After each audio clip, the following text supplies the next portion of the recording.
deux mois des élections, elles pointent à l'horizon, mesdames et messieurs. Je reçois sur ce plateau pour une première fois M.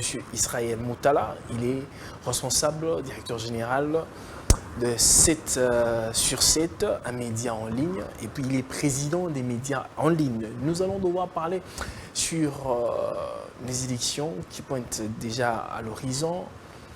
Enjeux et dangers. Nous allons devoir parler de la presse en République démocratique du Congo. Il nous fait honneur de répondre à nos questions. Président, comment allez-vous? Je veux bien par la grâce de Dieu. Par la grâce de Dieu. Je peux dire que je veux bien, mais je dirais aussi que là je parle personnellement, que je n'ai pas de pépins de santé, je suis bien portant, j'ai le souffle de vie, parce que Dieu a bien voulu me le prêter. Mais alors, en même temps, je dirais que je ne vais pas bien, parce que je pense que la presse en RDC traverse un moment difficile avec l'arrestation de Stani. Ça va faire à peu près de 2 mois que Stani est privé de sa liberté. Nous estimons que cette privation de liberté que le parquet a imposée à Stani Boudiakera est non seulement injuste, mais elle dessert en tout cas la cause constitutionnelle du droit à l'information. Donc vous dites qu'il a été arrêté de manière injuste? Oui, je pense que Stani est un journaliste professionnel, est un journaliste respecté et sa place n'est pas en prison. Stani n'est pas un criminel et quand le réquisitoire du ministère public, il est contradictoire. Donc voilà, nous pensons que le calvaire de Stani, de sa famille et de toute la corporation des journalistes souffrent de ces supplices que le parquet impose à Stani. Donc nous demandons absolument que Stani puisse d'abord comparaître en homme libre et qu'il puisse être relaxé parce que Stani est innocent. On ne peut pas accuser Stani d'avoir falsifié le sceau de l'État, le sceau de la mer. Ça n'a aucun sens. On ne peut pas accuser Stani d'avoir fabriqué un document de la mer. Ça aussi, c'est une absurdité totale. On ne peut pas accuser Stani, on ne peut pas dire que Stani, d'un côté, a fabriqué le document, d'un côté, a imité le sceau de l'État, et de l'autre côté, dire qu'il aurait reçu d'un compte Telegram, et de ce compte Telegram, il a transféré sur WhatsApp, et de là, il a commencé à partager ces documents-là. Ou, voilà, vous avez une thèse contradictoire dans les réquisitoires. Tantôt, on dit que c'est lui qui a fabriqué le document, et qu'il a fabriqué le cachet de l'ANER.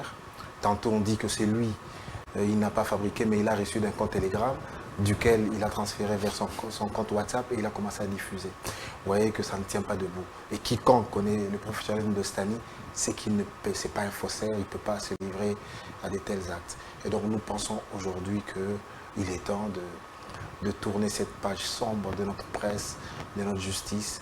Il est temps que Stani puisse retrouver sa place dans les rédactions, retrouver sa famille. Voilà ce que j'avais à dire, voilà ce qui m'attriste. Et il y a une question qui me vient, Président.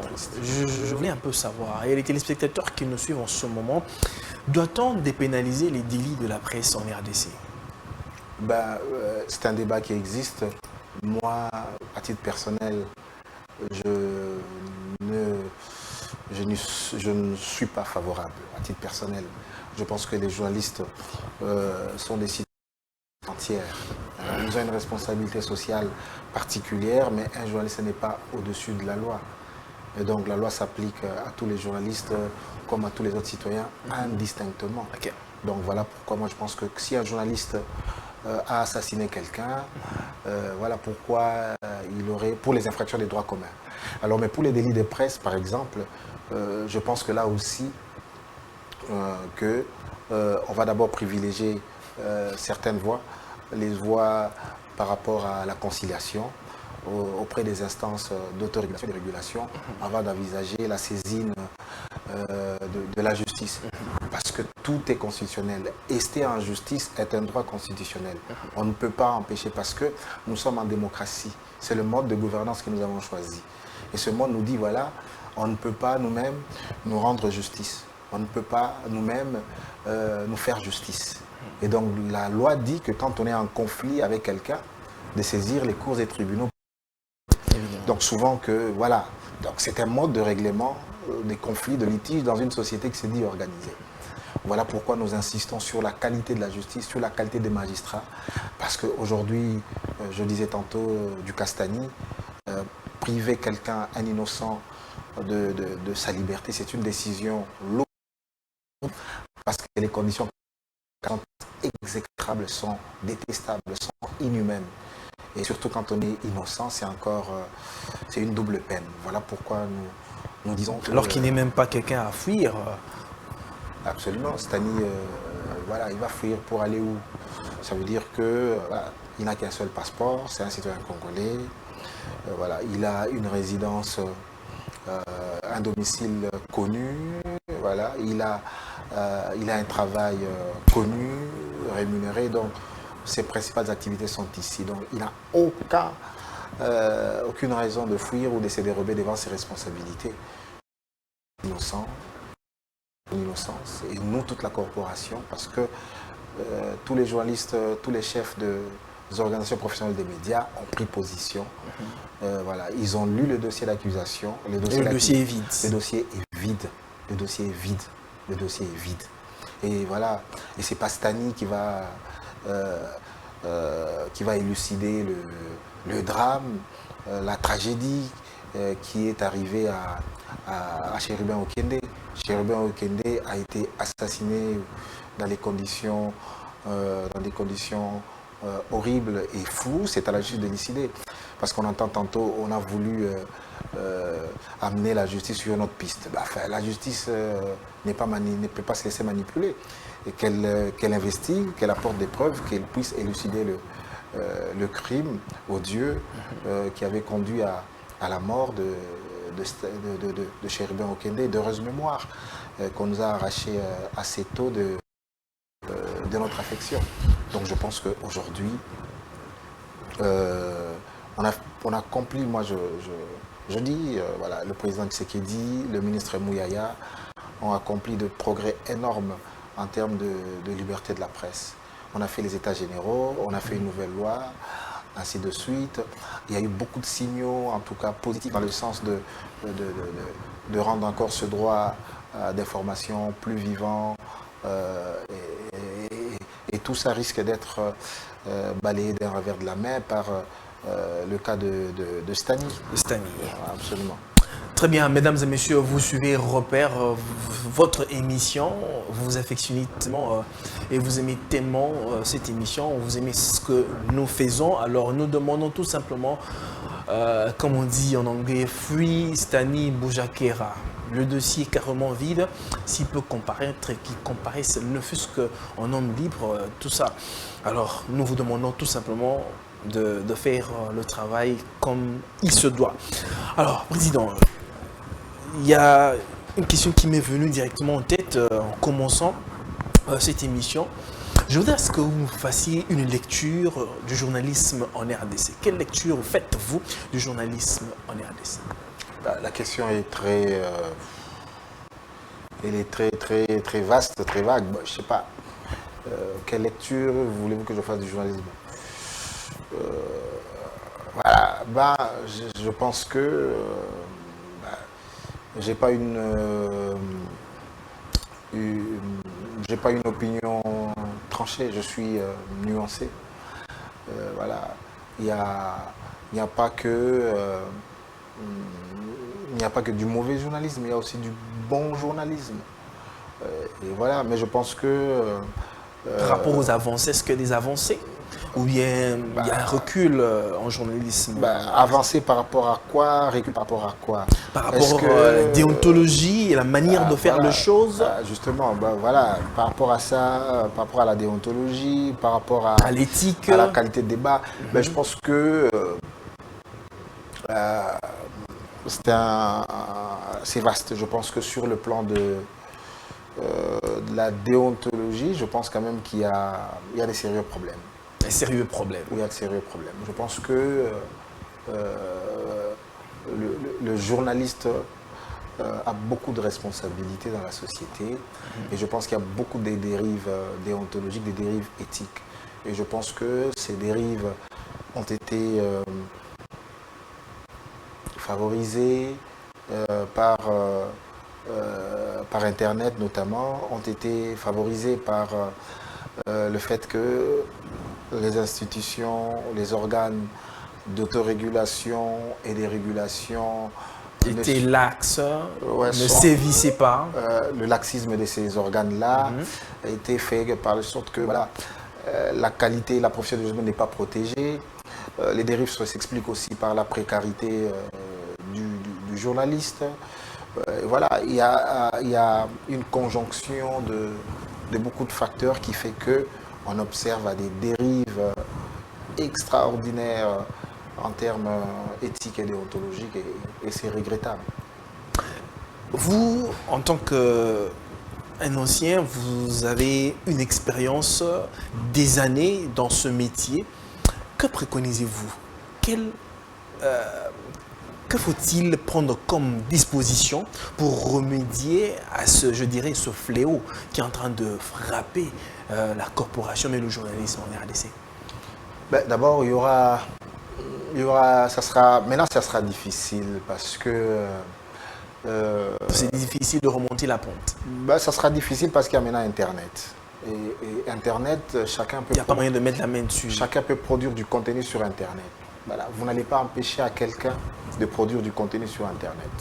Quelqu'un, voilà, il y a une qualité des gens qui vont se prévaloir de la qualité des journalistes et à tort.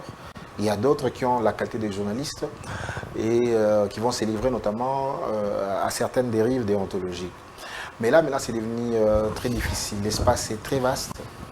Donc, voilà, je vois très mal. Ça veut dire que, est-ce qu'au Congo, on n'a jamais poursuivi personne de l'usurpation de la qualité des journalistes? Parce que pour être journaliste, c'est quand même un parcours qui est encadré par la loi. Il y a des critères.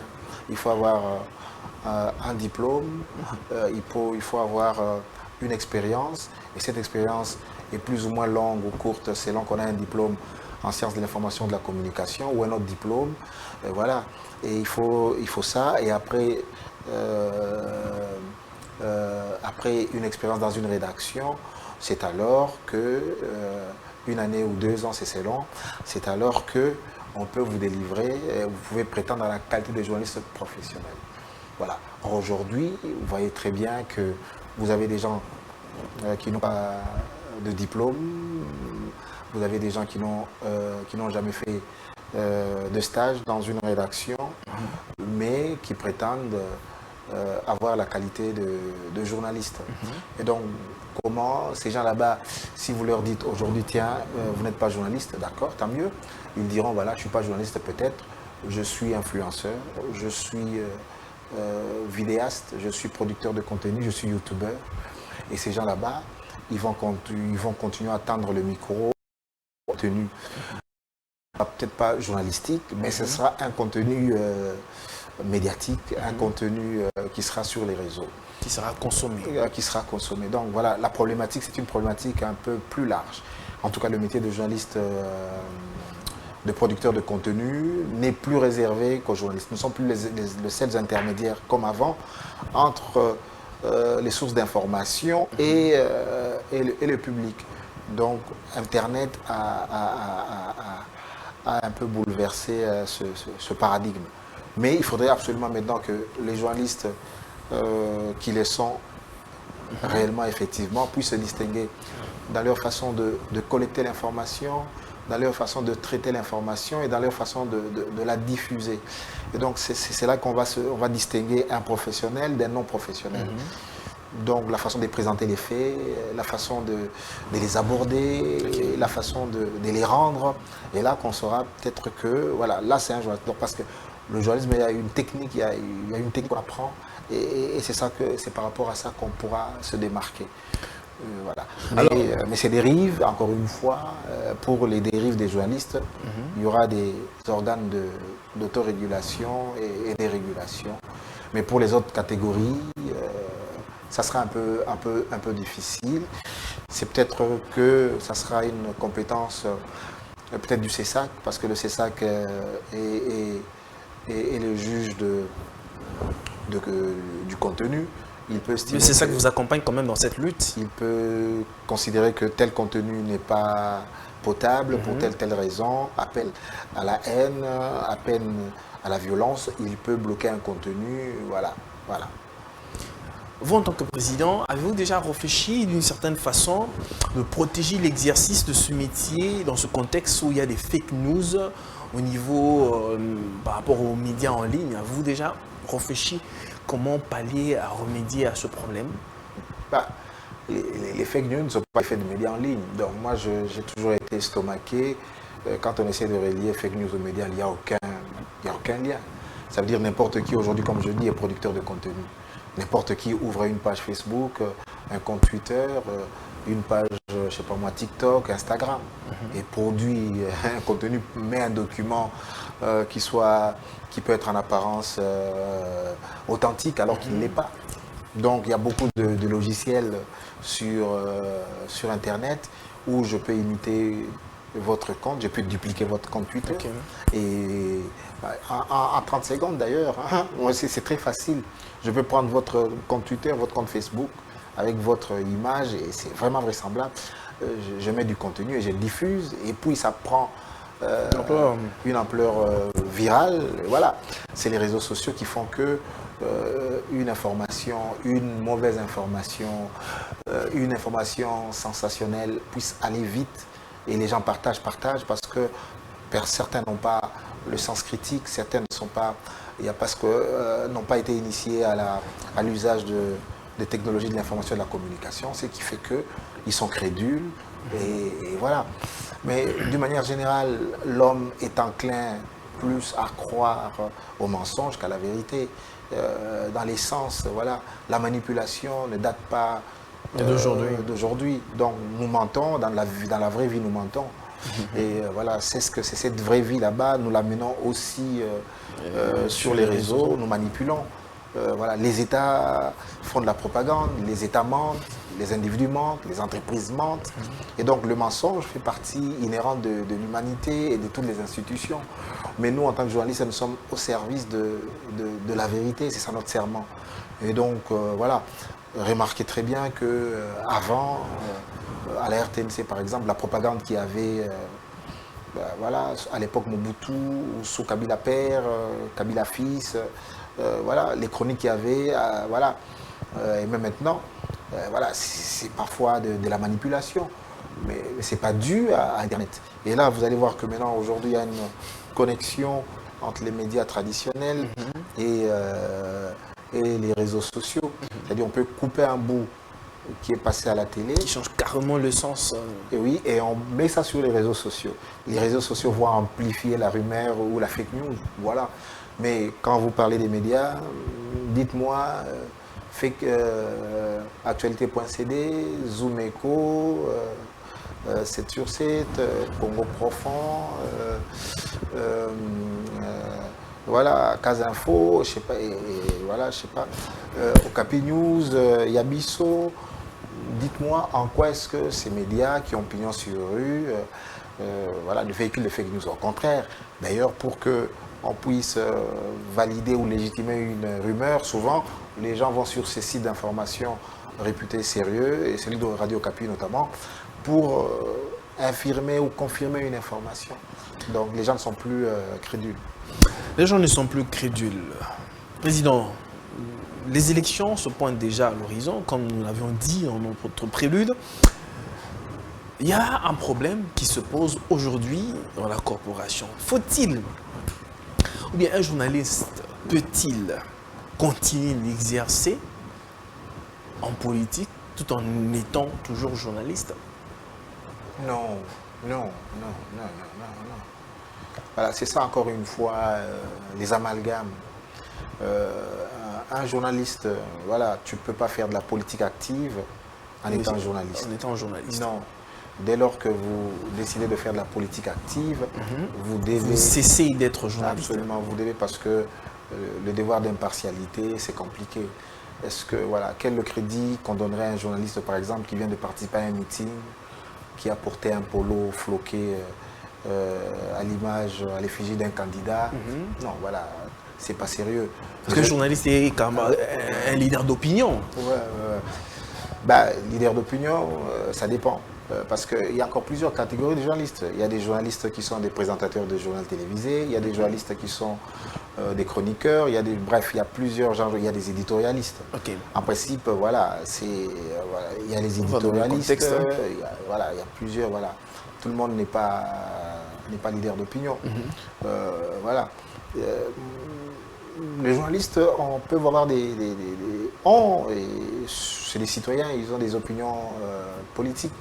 Mais il faut faire une part de choses. Quand on exerce ce métier, on ne peut pas s'encarter à l'UDPS ou au PPRD et continuer à prester comme journaliste. Non, voilà, notre code d'éthique et de déontologie.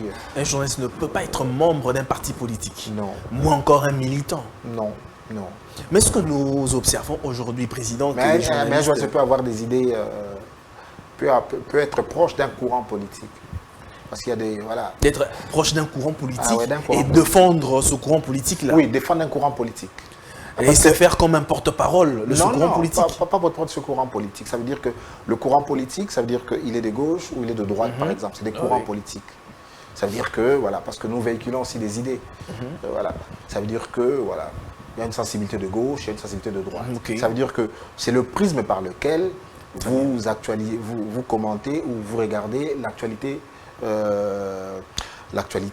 nationale ou les politiques publiques. C'est-à-dire que si vous êtes par exemple un journaliste de gauche, vous êtes sensible par exemple au thème de la gratuité de l'enseignement, la gratuité de la maternité. Voilà, c'est des thèmes un peu qui sont chers au courant de gauche. Voilà. Mais si vous êtes des courants de droite, vous dites voilà, mais avant d'abord de faire ce qu'on appelle le partage de richesses, en faisant en sorte que les plus vulnérables puissent accéder aux soins de santé ou à l'enseignement, vous vous rassurez peut-être, est-ce qu'on a créé suffisamment de richesses pour que ces mesures soient exécutées? Voilà, voyez-vous, vous serez ce sera les mêmes faits, une actualité, une politique publique, mais vous allez l'analyser et la commenter différemment selon que vous êtes de gauche ou de droite. Quelqu'un de gauche va s'enthousiasmer tout de suite, c'est une excellente chose, mais quelqu'un de droite va d'abord regarder, est-ce que ça va mettre en péril les finances publiques? Est-ce que l'État s'est assuré que les personnes qui vont accéder à cette solidarité nationale, est-ce qu'elles sont vraiment vulnérables, indigentes pour accéder à ça? Est-ce que l'État... Parce que là, il se pose par exemple un problème de moyens, parce qu'on a vu par exemple qu'à Galima, les nombres de consultations prénatales ont explosé, alors qu'entre-temps, le nombre d'infirmières, le nombre de médecins, obstétriciens notamment, n'a pas évolué. Donc il y a une surcharge, voyez-vous. Donc ça sera un débat et que selon les sensibilités, nous allons l'analyser différemment. Mais ça ne sera pas un débat entre deux partisans d'un parti politique. Je pense que le débat entre journalistes doit être différent dans la tonalité, dans la teneur, dans le respect d'avec celui des hommes politiques. Nous appelons confrères. Donc c'est des règles de confraternité, de respect et tout ça. C'est un débat d'idées et par rapport à nos sensibilités. Voilà. Donc là, nous assistons à des journalistes qui portent, qui deviennent des porte-parole des partis politiques. Et là, des politiques. Absolument. Et là, c'est une dérive. Parce qu'il n'y a pas de sanctions pour pareilles personnes, parce qu'on dirait qu'ils sont en train de dévier. Ce n'est plus le professionnalisme. Oui, mais justement, voilà. Mais ça, c'est justement qui constate tout ça. La personne c'est l'UNPC, l'Union nationale de la presse du Congo, qui doit constater les fautes déontologiques, les constater, les sanctionner. Voilà, c'est le travail. Mais à côté de ça, nous avons aussi une responsabilité nous-mêmes en tant que médias. Ça veut dire que les gens, vous invitez qui sur le plateau? Voilà, vous invitez qui sur le plateau? Il travaille dans quel média? Voilà, c'est la première chose, il faut se poser, il travaille dans quel média, il produit quoi? Il a quoi? Il travaille dans quel média? Il a quel titre dans quel média?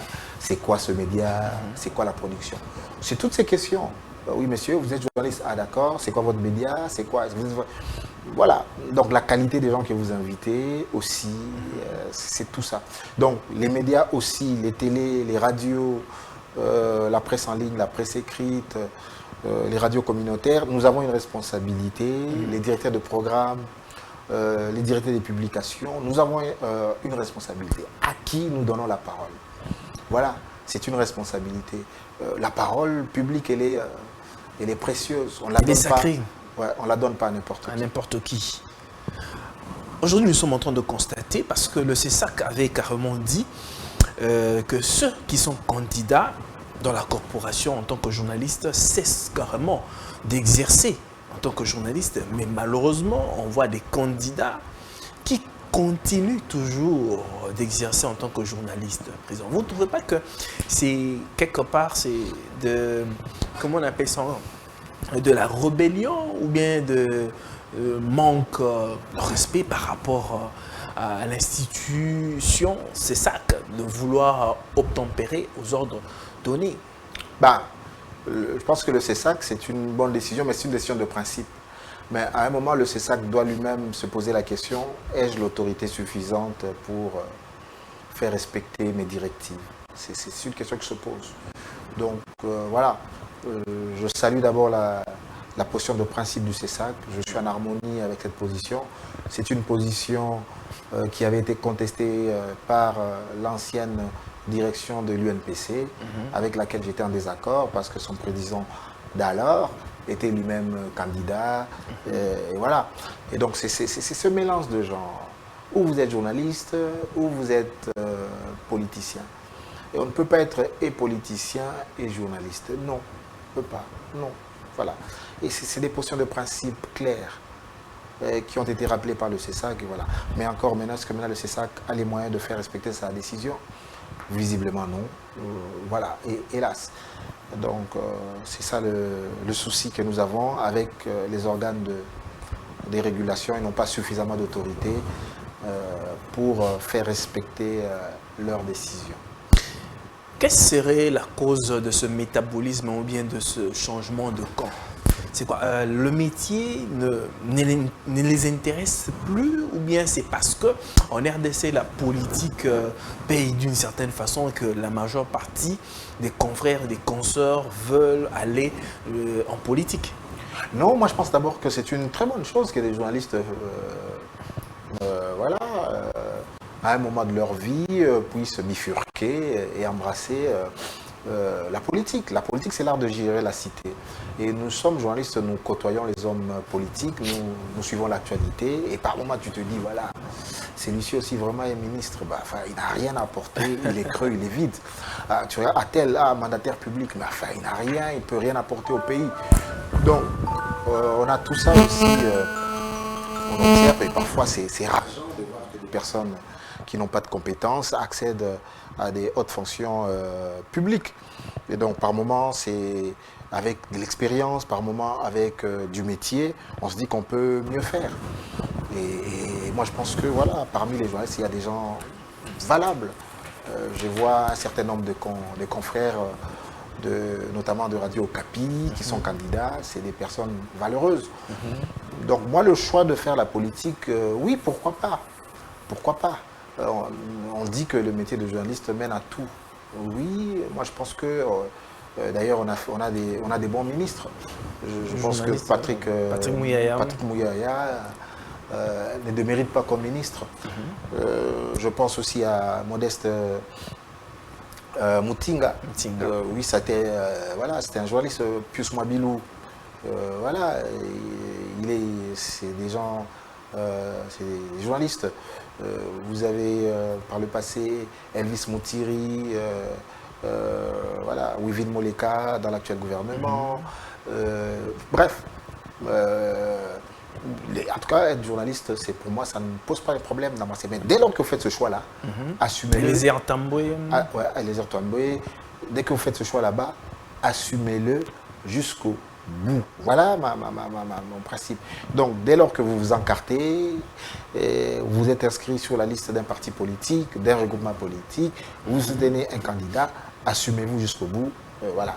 Moi, c'est une question de principe, de respect envers nos téléspectateurs, nos auditeurs, nos lecteurs. Donc c'est une question de transparence, c'est une question de déontologie, c'est une question d'éthique. Voilà. N'estimez-vous pas que ce candidat qui est journaliste n'a pas d'avantage sur les autres parce que les élections, c'est un jeu politique en quelque sorte. Alors, celui qui exerce, qui est sur le plateau, peut pouvoir parler de lui pour passer son message d'une certaine façon. Il n'a pas de l'avance sur les autres afin de gagner plus des voix. Est-ce que ça ne désavantage pas les autres d'une certaine façon et que pour lui, il doit stopper? Oui, c'est justement parce que la question d'abord, ça veut dire que il est plus facile pour un journaliste de se faire élire qu'un quidam. Parce que la médiatique fait que vous avez la notoriété. Donc on vous reconnaît facilement. Il est difficile de se faire un nom quand on n'est pas exposé médiatiquement. Évidemment. Donc c'est difficile. Donc voilà. Vous et moi, quand nous sortons dans la rue, on nous interpelle, on nous dit bonjour, on nous dit voilà, on a aimé telle intervention, on n'a pas aimé telle autre intervention. Donc on interagit avec les gens dans la vraie vie qui nous ont vus à la télé pendant plusieurs années. Donc nous faisons partie du paysage des personnalités publiques à cause de l'exposition médiatique. Mais quand quelqu'un n'est pas exposé médiatiquement, ça sera difficile. Moi, si je fais par exemple une affiche, ah tiens, ça c'est le joueur, bon, on va me reconnaître facilement. Mais si vous ne faites pas ça, si vous n'êtes pas journaliste, ça sera un peu plus difficile. Un peu plus difficile. Et donc, les gens, c'est d'abord, ont un avantage par rapport à ça. Mais maintenant, c'est cet avantage-là qu'ils veulent utiliser jusqu'à la campagne. Voilà pourquoi ils ne veulent pas quitter, ils veulent vraiment continuer. Et là, justement, ils défavorisent les autres candidats. Parce que lorsque la campagne électorale va commencer, il faudra respecter le principe de l'égalité de tous les candidats. L'égalité par rapport à l'accès aux médias, c'est un des principes clés pendant la campagne. Il faut que tout le monde ait la même exposition médiatique. Président, vous n'avez pas d'ambition peut-être plus tard aussi aller en politique d'une certaine façon? Le problème, c'est que je me désole par moments de la qualité de la classe politique. Voilà. Je sais que nous sommes dans un pays qui est un véritable gâchis. Chaque fois que je circule dans ce pays, dans les rues, voilà, j'ai de la peine. Voilà.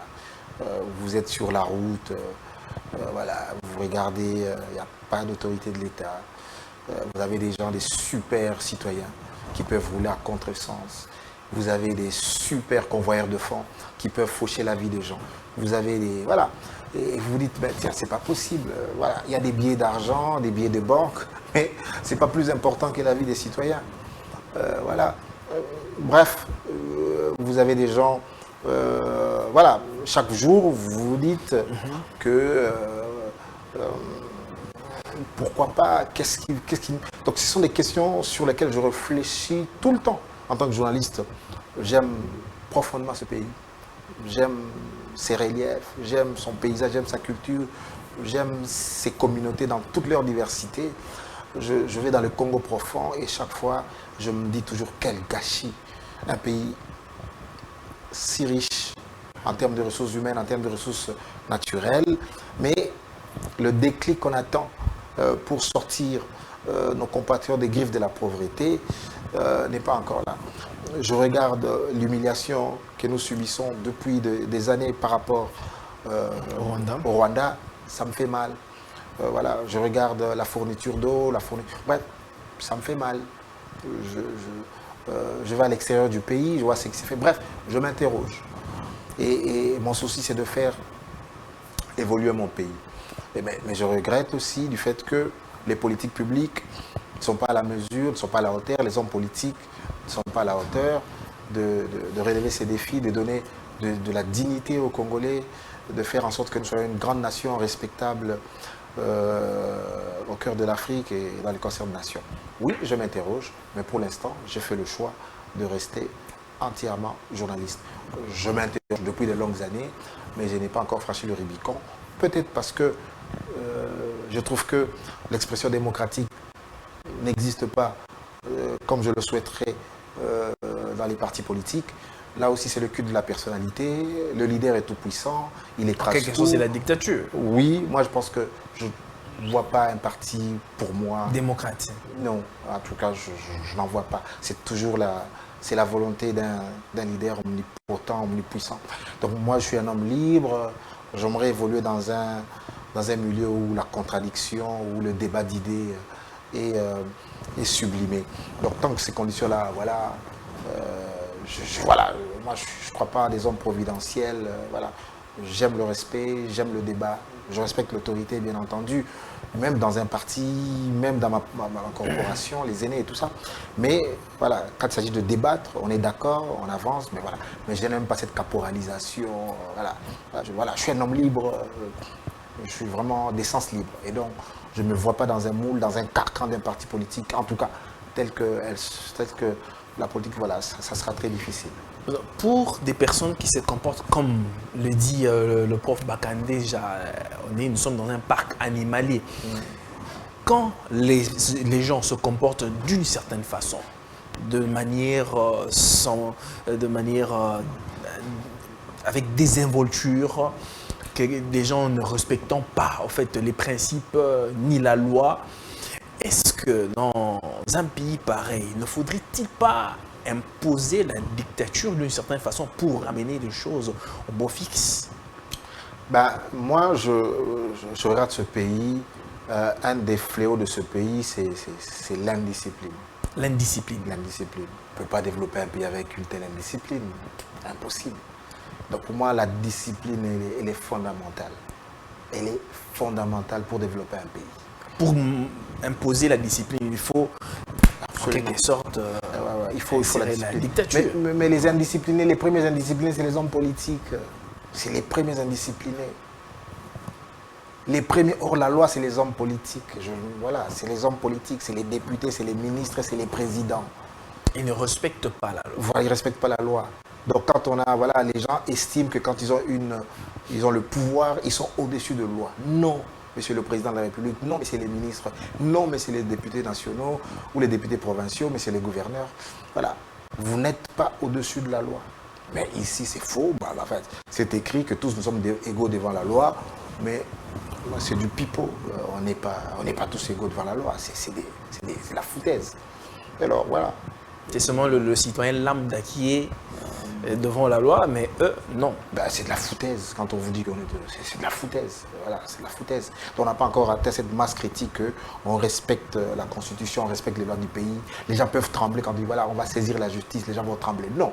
Les magistrats eux-mêmes, on sait très bien, ils sont les plus corrompus, ils sont les plus. Voilà. Et eux aussi sont clochardisés, ils sont caporalisés, bref. Voilà. Or, les magistrats, le corps des magistrats, c'est le corps qui doit protéger nos libertés individuelles et collectives. Ce sont les magistrats. Ce sont les magistrats qui sont les remparts contre l'arbitraire. Or, la justice est dans un putain état et tout ça, voilà. On peut pas, voilà. Comme moi, on m'avait dit veste, voiture, villa, les 3 V. Voilà, quand vous suivez les rentrées judiciaires, suivez les réquisitoires du président de la République lui-même par rapport aux magistrats. Voilà, voilà, la corruption et tout ça. Bref, on est dans un système pervers et tout ça. Donc moi, je suis pour une solution radicale parce que je ne crois pas à la démocratie dans l'état actuel. Pour moi, je suis d'accord pour une sorte de ce que le professeur Mampouy appelle le consensualisme. Okay. Dans un moment, on dit bon, voilà, on se met d'accord, on ferme le jeu démocratique pendant 10 ans et on fait un gouvernement d'union nationale. On fait même une sorte d'espace présidentiel où vous avez tous les grands leaders politiques. Vous avez Tshisekedi, vous avez Fayoulou, vous avez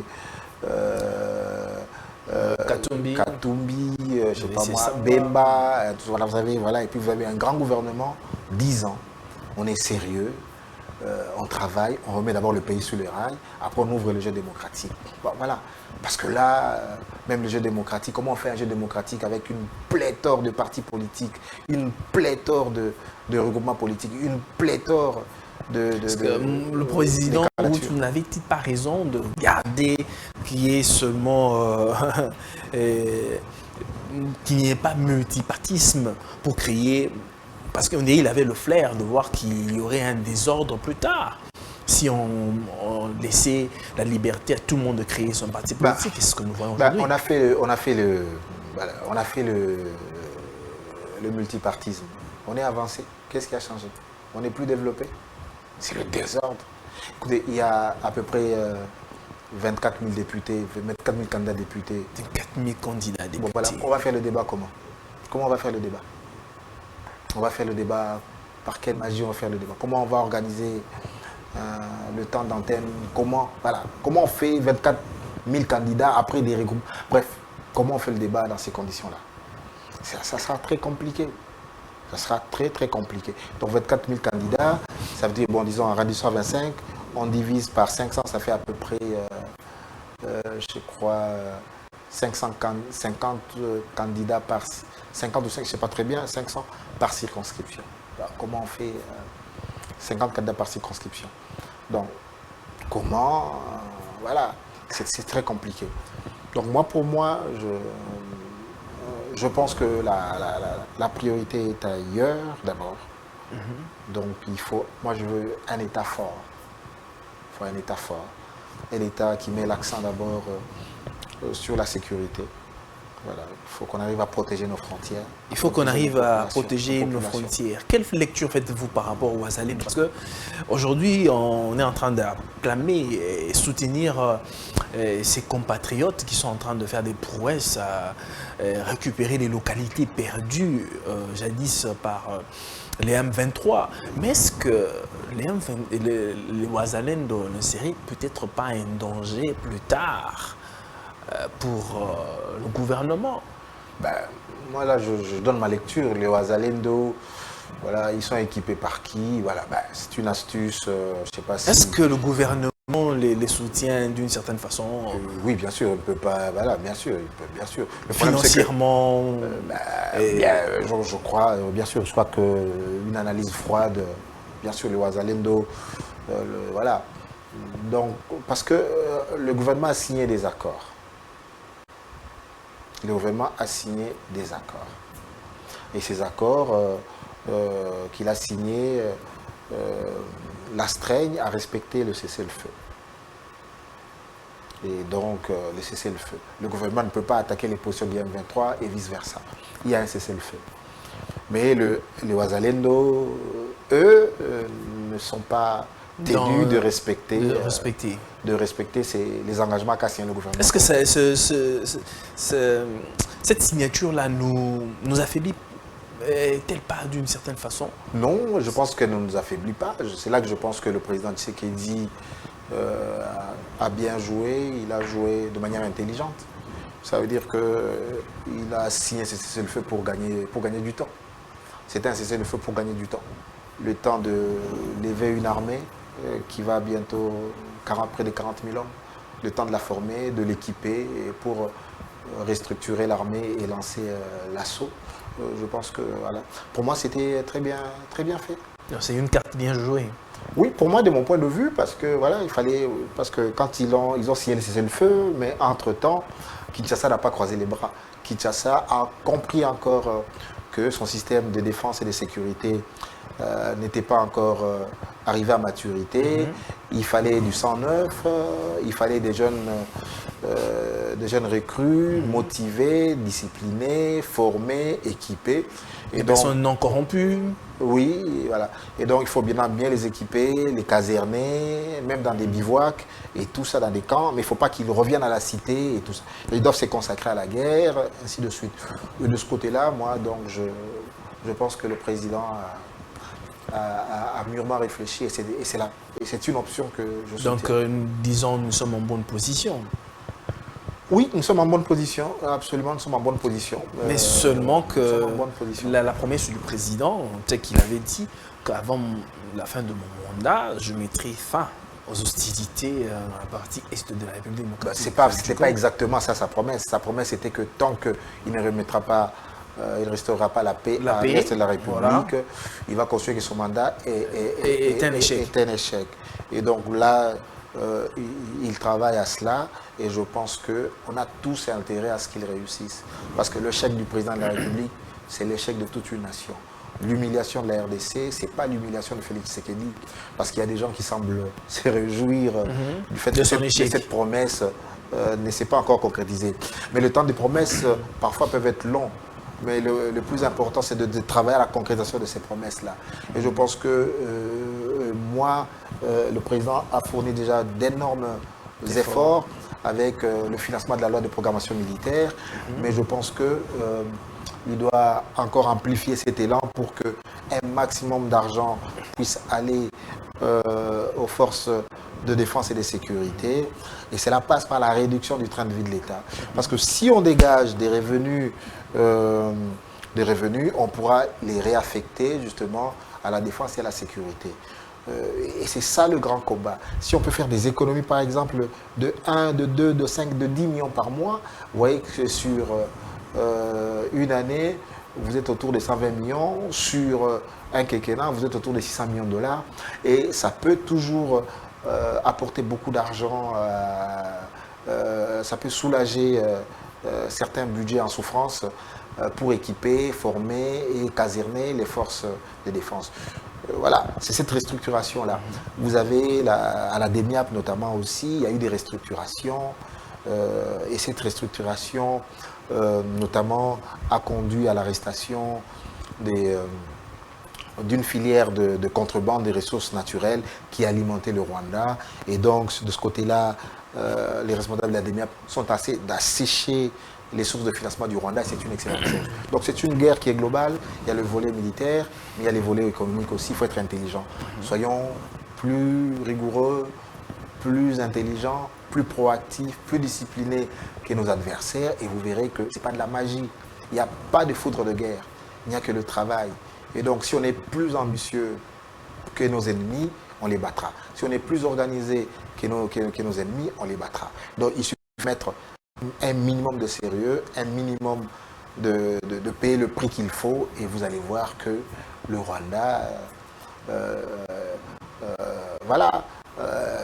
ne sera pas aussi orgueilleux qu'il l'est actuellement. Qu'est-ce qui fait que notre frontière dans la partie Est est comme un passoire et c'est facile à être pénétré par les militaires rwandais ou bien par le Rwanda, qu'ils entrent facilement comme ça sur notre terre? De ce côté-là, ça remonte au génocide rwandais en 1994. Voilà. Et donc il y a eu l'effondrement du régime du président Habyarimana. Et voilà, la rébellion est arrivée. Et les Hutus sont entrés. Oui, ils sont les Hutus, les Interamwe, et voilà, les populations civiles, des millions sont entrés. Et depuis lors, l'insécurité s'est installée de manière durable à l'Est. Et il y a eu maintenant ce mélange-là aussi. Les groupes armés, internes, externes et tout ça. Donc c'est ce qui fait que il faut. Donc pour moi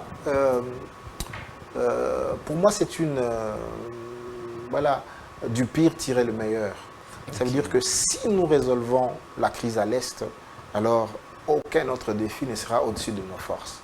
Parce que voilà, nous sommes là et nous n'arrivons pas à résoudre de manière durable cette question. Mais le jour où on va surmonter ce défi, on va le résoudre de manière définitive, voilà, là, nous pourrons, en tant qu'État, en tant que nation, nous attaquer à d'autres défis. Donc pour nous, nous sommes à la croisée du chemin, effectivement. Donc nous allons dire, en tant que 100 millions de Congolais sont incapables de sécuriser leurs frontières, sont incapables de trouver des ressources pour lever une armée forte et puissante. Voilà. Donc nous devons absolument puiser dans notre fierté de Congolais, puiser dans notre fierté nationale pour payer le prix qu'il faut pour mettre fin à l'arrogance rwandaise, mettre fin aux tueries dans l'Est, protéger nos terres, protéger nos mamans, protéger nos enfants, protéger nos femmes, protéger nos vieillards, protéger ce qui nous est les plus chers. Donc je pense en 2011, le président Kabila avait mis fin carrément à cette guerre atroce. Et en 2018, il y a résurgence. Qu'est-ce qui se passe réellement pour que automatiquement, en 2019 plutôt, dès l'entrée, la prise de pouvoir du président Félix, automatiquement il y a résurgence des groupes armés. Bah, c'est pas que... je crois que le président Kabila, c'était en 2013, je crois. En 2013. Mais avant qu'il n'arrive à rétablir l'autorité de l'État sur l'ensemble du Rutshuru et tout ça, c'était une situation de ni guerre ni paix. Mais en fait, c'était déjà une portion du territoire qui nous a échappé pendant des longues années. Et effectivement, à son actif, avec l'appui de la communauté internationale, il y avait une brigade d'intervention où il y avait les Tanzaniens notamment, la MONUSCO, bref, on a pu mener avec l'aide de la SADC, on a pu vaincre. Mais justement, encore une fois, on n'a pas su consolider ces acquis. Le problème est de travailler pour renverser les rapports de force dans la sous-région. Et donc, vous avez le Rwanda, encore le régime Tutsi au Rwanda, parce que, encore une fois, il faut faire une différence entre le Rwanda et le régime Kagame. C'est un régime qui ne comprend que le langage de la force, qui a été formaté par la force, par la guerre et tout ça. Et donc, vous avez ce régime rwandais qui est en rébellion dans les années 80 en Ouganda, qui a pris le pouvoir dans les années 90 au Rwanda. Donc, ils sont habitués à la guerre et ainsi de suite. Et ils estiment qu'ils ont une mission de protéger la population Tutsi parce qu'elle a été génocidée et qu'il pèserait sur elle des risques d'un nouveau génocide. Et donc, ils ont un mind qui est formaté pour faire la guerre, ils sont prêts à mourir pour cette cause-là. Donc nous, maintenant, c'est de dire que pour quelle cause nous sommes prêts à mourir. Nos militaires doivent se dire pour quelle cause nous sommes prêts à mourir. Pour notre terre, il faut aussi, au-delà de l'équipement de l'armée, au-delà de la formation, mais il faut que dans l'armée, il y ait un même esprit. Donc les gens se disent que pour notre terre, on va mourir. Pour que nos mamans, nos filles ne soient pas violées, on peut donner... Voilà. Donc il faut absolument qu'il y ait un esprit fort, un esprit de corps fort. Ce qui n'a pas pu être fait parce qu'il y a brassage, mixage, et donc c'est une juxtaposition de plusieurs armées. Je crois avec le président Félix, il a quand même mis fin à ce mixage-là, il est en train de travailler là-dessus. Oui, mais d'accord, il travaille là-dessus, là peut-être à la base maintenant, il a levé une nouvelle armée, mais au niveau du commandement, vous avez vous avez les ex-FRDC, vous avez les ex-RCD, vous avez les ex-MLC, vous avez... C'est pas une même école, voilà, vous avez au niveau du... C'est aussi la chose qui affaiblit notre armée. Absolument, absolument, c'est tout ça, mais c'est un héritage. Mais au fur et à mesure, on va trouver une homogénéité et ainsi de suite. Et j'espère qu'on va arriver à ça. Donc c'est tout ça qu'il faut absolument résoudre. Très bien. Alors, Président, nous sommes carrément en train de chuter déjà. Nous parlions des élections. Est-ce que la CENI parviendra-t-elle à pouvoir organiser les élections dans ces contrées à l'Est, ou bien ces contrées-là, ces territoires seront restés comme ça et ils ne vont pas voter? Ben, tant qu'il y a la guerre, la CENI ne va pas demander à la CENI d'aller organiser des élections dans des zones de guerre, dans des zones opérationnelles. Donc ce qui compte pour la CENI, et voilà, c'est la vie, l'intégrité physique et la vie de ses agents. La CENI ne va pas se risquer d'aller dans une zone qui n'a pas encore été sécurisée par le gouvernement. Donc, il y a une inquiétude qui s'installe jusque-là. Le droit à la vie est plus important que le droit de vote. Il y a une inquiétude qui s'installe jusque-là dans le chef des Congolais. Il se pose toujours la question s'il y aura réellement les élections, parce qu'on ne voit pas un signe venant de la CENI par rapport au déploiement des kits électoraux dans les différentes provinces. Est-ce qu'il y aura vraiment élection? Voilà, la CENI, elle est là, elle a des cadres, elle a un leader qui est le président Kadima. Voilà, elle a pu déjà enrôler Et l'enrôlement, c'est la même opération. Il y a une logistique extraordinaire qu'il faut déployer dans les coins et recoins de ce pays aux dimensions continentales. Ils ont pu déjà relever ce défi de l'enrôlement. Je parle de l'équipe Kadima, alors qu'elle avait été installée avec plusieurs mois de retard. Ils ont pu relever ce défi et je ne vois pas pourquoi le défi de l'élection proprement dite, ils échoueraient. Ils ont déjà fait l'enrôlement. Donc, et l'enrôlement s'est passé partout. On a déployé du matériel, on l'a redéployé, on l'a reconditionné. Bref, ils ont déjà pu réussir ça.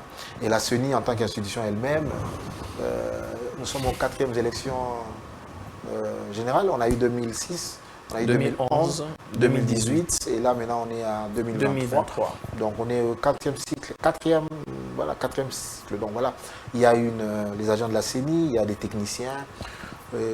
Voilà, c'est pas quelque chose de compliqué. C'est pas quelque chose de compliqué. Nous avons une élection présidentielle à un seul tour. Estimez-vous vraiment qu'il y aura bel et bien, parce que dernièrement, il y avait le CISA qui était allé au niveau du studio Maman Ngebi pour voir si il peut quand même organiser ce débat présidentiel. Est-ce que vous estimez que ce débat-là aura bel et bien lieu en RDC? Non, je ne crois pas qu'il y aura le débat. Je souhaiterais qu'il y ait débat, mais voilà, comment on va organiser ces débats? Parce que vous avez d'abord une période de campagne électorale qui est trop courte. On peut pas, la campagne électorale, vous dites 1 mois. Voilà, je ne comprends pas comment est-ce qu'on fait ces lois. 1 mois. Donc la campagne électorale, c'est 1 mois. Donc elle va commencer 1 jour après la publication des listes définitives à l'élection présidentielle.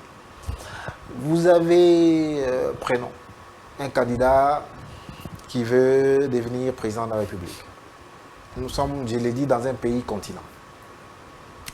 Il y a 26 provinces. 26 provinces. Donc si quelqu'un se dit, voilà, je vais seulement aller dans les chefs-lieux de chaque province. Voyez-vous, 26 provinces, je vais faire ma tournée. Il faut avoir les autorisations, il faut les équipes d'avance, il faut tout ça. Donc quand est-ce qu'il aura le temps de venir ici à Kinshasa faire des débats? S'il y avait des débats, les débats doivent commencer maintenant et ce sont les médias qui doivent organiser ça, peut-être. Mais encore que là, on n'a pas encore la liste définitive parce qu'il faut être aussi, voilà. Mais avant, on va débattre comment? Il y a 24 candidats. Donc, sur les 24 candidats, fois 23, nous avons à peu près 542 débats. Qui va accepter de débattre avec qui? Bon, vous avez des candidats que tout le monde voudrait débattre avec eux, mais il y a des candidats que personne ne voudrait débattre avec eux. Donc, est-ce que, en guillemets, les petits candidats vont accepter de débattre entre eux? Ils vont chercher à débattre avec les grands candidats. Voilà, disons ça comme ça. Ça veut dire que, voilà. C'est quasiment impossible.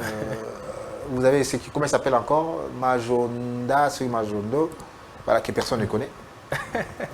Voilà. Il y en a plusieurs qui sont des inconnus. Oui, des inconnus. Bon, voilà. Quel est l'intérêt, par exemple, à Félix Tshisekedi ou à Martin Fayoulou de débattre avec... voilà. Il pense que... Parce qu'il va profiter de l'exposition de Félix Tshisekedi et de Martin Fayoulou. Évidemment. Donc, si moi je suis dans l'équipe de campagne de Fayoulou, je suis dans l'équipe de campagne de Tshisekedi, eh ben, en tant que communicant, je ne lui conseillerais pas de débattre avec un tel candidat. Pour moi.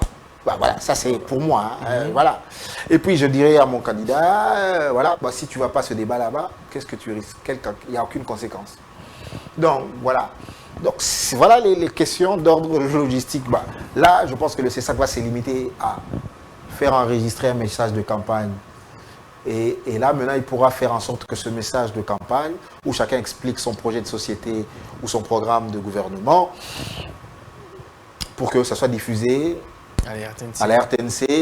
Non, ça veut dire que même dans les médias privés, il faut que les CESAC assurent l'accès équitable à tous. Donc, voilà la seule façon. Les CESAC peuvent enregistrer 24 candidats, ou bien un candidat vient avec un panel de journalistes, on pose des questions et puis il part. Mais faire des débats contradictoires, la faisabilité, je ne vois pas. Donc voilà, Fayoulou serait preneur pour un débat par exemple avec Tshisekedi. Bon, ils ont des comptes à se rendre. Voilà, par exemple. Katumbi Tshisekedi, ça sera un très beau duel. Wow. Ce serait un très beau duel. Ce sont deux ex-alliés aujourd'hui. Voilà. Tshisekedi, c'est Sanga aussi. Tshisekedi, c'est Sanga. C'est Sanga, voilà, un excellent orateur, qui a déjà présenté son projet de société. Voyez-vous, on peut avoir des très beaux débats. Des très beaux débats. Mais ça ne se fera pas. Voilà, je n'ai pas de boule de cristal, mais je vois mal. Tshisekedi va dire que je prends mon avion, je vais aller saluer ma base de Guémena, je serai dans ma tournée. Il ne va pas aller sur un plateau, commencer à guerroyer avec... Voilà. Donc, ce sont des lois, elles ne sont pas contraignantes, il n'y a aucune sanction, et voilà. Donc je ne vois pas, il n'y aura pas ce débat. Il n'y aura pas ce débat. Président, en tout cas, merci d'avoir répondu à notre invitation. Alors, si vous avez un message à passer, moi je vous donne peut-être... On a oublié un débat aussi, Tshisekedi Mukwege, serait aussi intéressant. Voilà. Un débat Fayulu Katumbi serait aussi intéressant. Un débat Mukwege Fayulu, parce que voilà, ce seraient des débats très intéressants. Des débats très intéressants. Ça vous dit, Président, par rapport à l'affaire du genre, est-ce que le président de la République a dit nous n'avons jamais eu le problème de genre en RDC? Qu'est-ce que Denis Mukwege voulait vraiment dire en ce qui concerne le genre?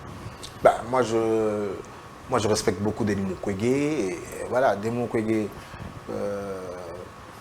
est un pasteur. Et Denis Mukwege, voilà, n'a pas dit ce qu'on a voulu lui faire dire. Voilà, absolument.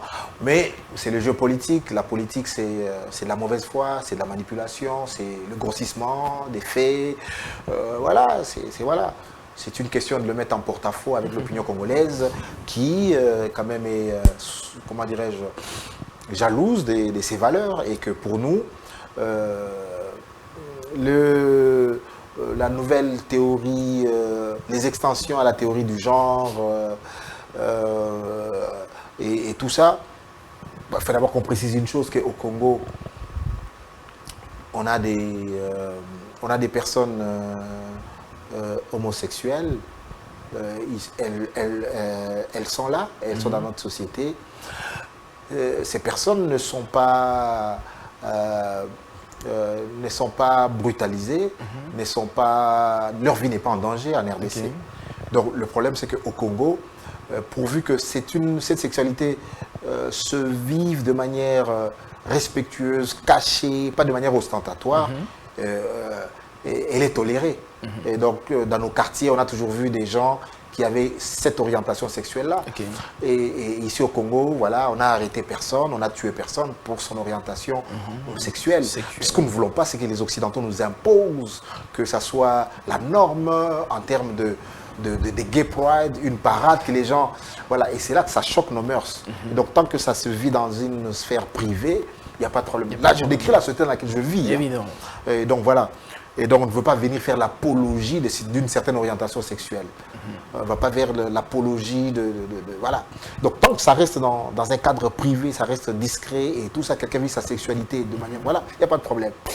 Là où ça pose problème, c'est la promotion de cette orientation qui pose problème avec notre société. Et je pense que ça fait consensus à ce niveau-là. Ça fait consensus à ce niveau-là. Alors, Président, votre message que vous pourriez lancer à tous ceux qui vous ont suivi sur ce plateau de repères? Battons-nous pour voilà, les valeurs. Quelles sont les valeurs auxquelles nous croyons en tant que peuple? Voilà. Nous disons chaque jour, voilà, la vie est sacrée. Mais les comportements des policiers, est-ce qu'ils respectent la vie, ils respectent la dignité? Les comportements des dirigeants, les comportements des citoyens. Il suffit de voir un accident de circulation. Vous avez des gens qui sont prêts à vous ôter la vie. Voilà. Voilà. Moi, je pense que notre société va se consolider en ayant un socle de valeurs que nous respectons. Et ce socle de valeurs-là doivent être partagés par tous. L'harmonie, le savoir-vivre. Nous allons vers les élections. Il y aura une poussée des discours extrémistes, des discours identitaires, des discours de haine, des discours de violence, des discours tribalistes. Et donc, faisons attention. Préservons l'harmonie, préservons la cohésion nationale. préservons l'intégrité territoriale. Moi, je pense que, pour moi, l'unité du Congo, la grandeur du Congo est supérieure à toute autre considération. Voilà, je veux bien, voilà, c'est ça que je dis aux gens, ne brûlons pas ce pays. Ne brûlons pas ce pays, préservons-le et donnons un avenir à nos enfants, donnons une dignité à notre peuple. Voilà le message que j'avais et je finis toujours avec ma solidarité envers Stanis Boujakera. Et je pense que c'est une question qui dépasse le seul cadre des journalistes. La liberté de Stanis Boujakera doit être l'affaire de tous qui veulent une presse libre, évidemment, de tous qui veulent un journalisme indépendant. Et il faut soutenir la cause de Stanis Boujakera. Merci de répondre à notre invitation, Président. C'est moi qui vous remercie. Mesdames et messieurs, merci d'avoir été très nombreux à devoir nous suivre. Merci à Imagique pour la qualité et l'excellence des visuels, pour le travail que vous faites pour Repère. Vous êtes candidat député, vous êtes homme d'affaires, vous voulez produire, vous voulez faire, imprimer, il n'y a qu'une seule adresse, c'est Imagique. Imagique est une imprimerie de qualité qui peut vous faire le travail dont vous voulez faire et à un prix très abordable. Alors je dis aussi merci à mon partenariat service qui nous accompagne. En tout cas, je vous dis au revoir. On se retrouve très prochainement. Que la paix soit avec vous et que Dieu vous bénisse. Au revoir.